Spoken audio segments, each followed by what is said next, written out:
안녕하세요. 뉴스반장입니다. 나라꼴이 정말 잘 돌아갑니다. 대통령실이 김건희 씨의 주가 조작 범죄 사실을 은폐하고 물타기하기 위해 발벗고 나섰는데요.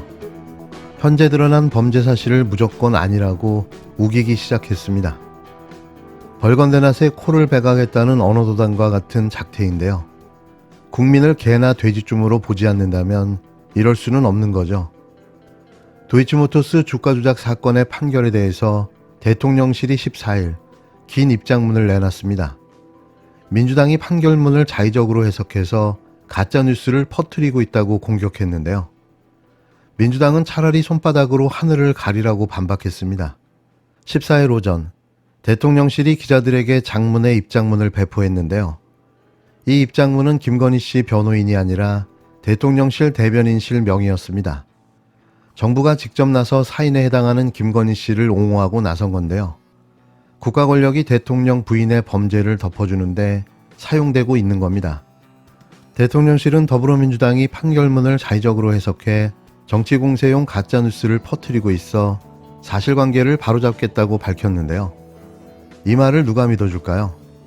먼저 판결문의 김건희 씨 계좌로 48회 거래됐다는 대목에 대해 대통령실은 매수를 유도당했거나 계좌가 활용당했을 뿐이라며 주가 조작에 가담한 것으로 볼 수 없다는 어처구니없는 주장을 펼쳤는데요. 이제는 김건희 씨도 피해자라는 논리가 등장하기 시작한 거죠.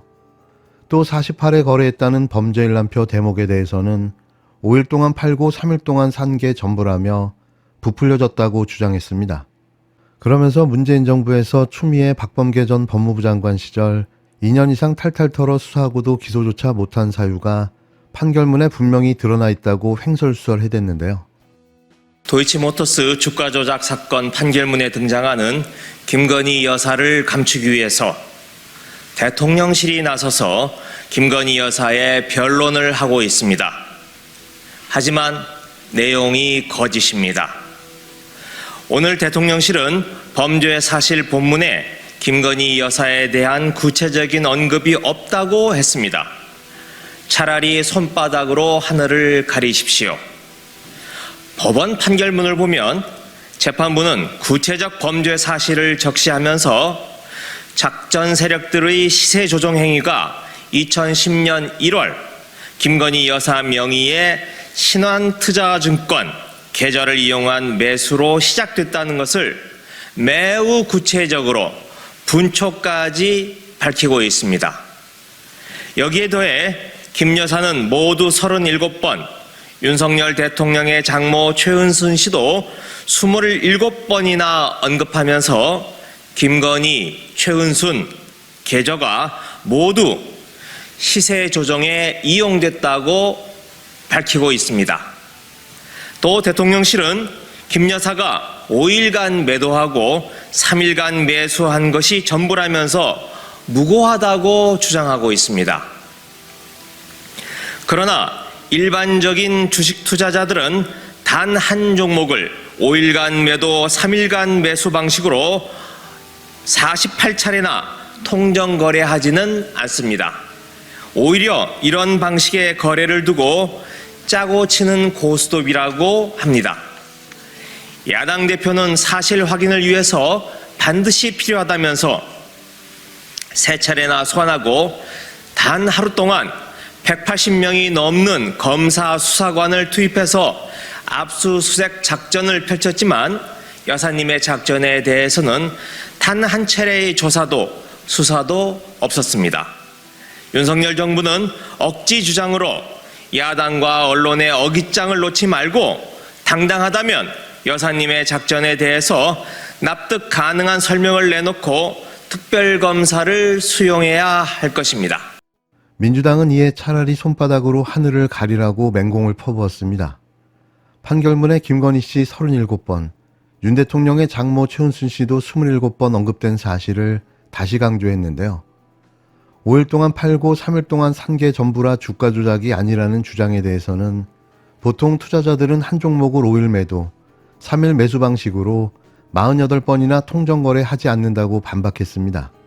민주당 김의겸 대변인은 논평을 통해 윤석열 정부는 억지 주장으로 야당과 언론의 어깃장을 놓지 말고 당당하다면 김건희 씨 작전에 대해서 납득 가능한 설명을 내놓고 특별검사를 수용해야 할 것이라고 쏘아붙였는데요.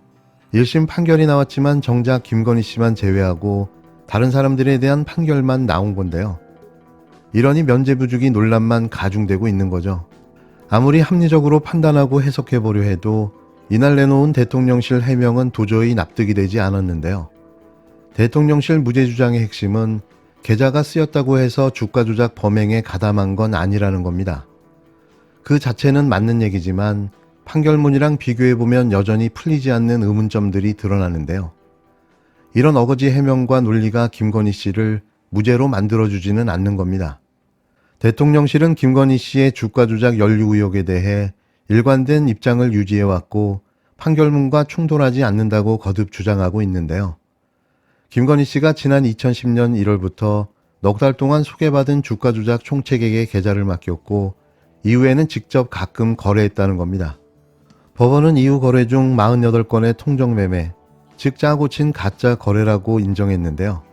사실상 범죄로 본 거죠. 대통령실 해명대로 김건희 씨가 거래했다면 직접 통정 매매를 했다는 얘기가 되는 건데요. 주가 조작 세력이 계좌만 쓴 거라면 넉 달 만에 계좌를 돌려받았다는 이제까지 해명이 설득력을 잃습니다. 대통령실은 김건희 씨가 남의 권유를 받고 거래했거나 계좌가 거래에 쓰였다고 해서 주가 조작에 가담한 건 아니라고 주장하고 있는데요. 또 김건희 씨보다 거래량이 많았던 전주에게 무죄가 선고된 점도 강조했습니다. 실제로 계좌로 쓰인 일부 투자자는 기소되지 않았고 전주 한 명도 무죄가 나왔는데요. 하지만 이들과 김건희 씨는 큰 차이가 있었습니다. 이들과 다른 점은 이들은 모두 검찰 조사를 받았지만 김건희 씨는 받은 적이 없는 거죠. 김건희 씨와 함께 도이치모터스 권오수 전 회장에게 주포를 소개받은 투자자 2명은 검찰에 진술서를 내고 법원에도 출석했습니다. 전주로 지목된 대규모 주식 투자자는 거래가 많았을 뿐 일당과 미리 짰다는 증거가 부족하다는 판결을 받았는데요. 김건희 씨의 어머니 최은순 씨 계좌에서는 21건의 시세조정 거래가 확인됐습니다. 재판부는 최 씨가 정보를 듣고 거래했고 계좌 중 하나는 차명 계좌라고 못 박았는데요. 하지만 대통령실은 이에 대해 한마디도 해명하지 않았습니다. 선택적 무죄 주장을 하고 있는 거죠. 전형적인 범죄자들의 물타기인 겁니다. 주가 조작 거래로 인정된 2010년 11월 거래는 주가 조작 일당의 문자 대화 7초 뒤 김건희 씨 계좌에서 8만 주를 사들이는데요. 재판부는 통정 매매라고 인정하면서 직접 주문을 낸 것이 누구인지는 확정할 수 없다고 판결문에 적시했습니다. 전 확정이 되는데 왜 재판부는 확정을 하지 못하는 걸까요? 그리고 이런 애매한 판결문이 어디 있습니까? 누가 봐도 검찰의 고의적인 부실 수사와 재판부의 봐주기가 만들어낸 솜방망이 판결이라고 밖에는 볼 수가 없는데요. 이런 논란을 만들어내기 위한 수작이었는지도 모릅니다. 검찰은 도이치모터스 주가 조작 사건에 대해 당장 항소하십시오. 검찰은 곽상도 전 의원의 뇌물수수 혐의에 대해 무죄를 선고한 법원의 판결을 이례적으로 공개 비판하며 항소했습니다. 하지만 도이치모터스 주가 조작 사건에 대해서는 지난 10일 1심 선고 이후 아직 항소 여부를 밝히지 않고 있습니다. 법원은 판결문을 통해 윤석열 대통령의 부인 김건희 여사의 계좌 3개가 주가 조작에 동원됐고 이 계좌로 이루어진 거래 중 48건이 유죄로 인정된다고 못을 박았습니다. 그간 검찰은 김 여사에 대한 수사를 하지 않고 뭉개고 있었지만 이번 판결로 김 여사의 공범 가능성이 확인되면서 수사가 불가피하게 됐습니다. 문제는 김 여사에 대한 공소시효입니다. 그래서 대통령실은 1심 선고가 나자마자 공범의 공소시효가 만료됐으니 김 여사 의혹도 종결됐다고 셀프 면죄부를 줬던 것입니다. 형사소송법상 공범 중 한 사람이 재판 중에는 공소시효가 중지되었다가 재판이 끝나 확정되면 다시 진행됩니다. 따라서 재판이 계속되는 동안 김 여사의 공소시효는 남아 있습니다. 검찰은 통상적으로 구형량의 3분의 1 미만이면 반드시 항소합니다. 이 사건의 경우 검찰은 권오수 씨에 대해 징역 8년을 구형했지만 징역 2년에 집행유예 3년이 선고됐으니 항소를 하는 것은 당연합니다. 그런데도 검찰은 당연한 항소 사안을 침묵으로 일관하는 이유가 무엇입니까? 주가 조작 사건을 조속히 종결하고 김 여사에 대한 수사를 영구히 묻으려는 것은 아닙니까? 이번 판결에서 권오수 씨가 집행유예를 받는 등 피고인 대부분이 가벼운 처벌을 받아서 항소하지 않을 가능성이 큽니다. 검찰이 권력의 눈치를 보지 않고 정의를 세울 의지가 분명하다면 도이치모터스 주가 조작 사건에 대해서 즉시 항소해야 합니다. 만약 항소를 포기한다면 국민적 공분이란 무서운 쓰나미 앞에서는 공포를 맛보게 될 것입니다.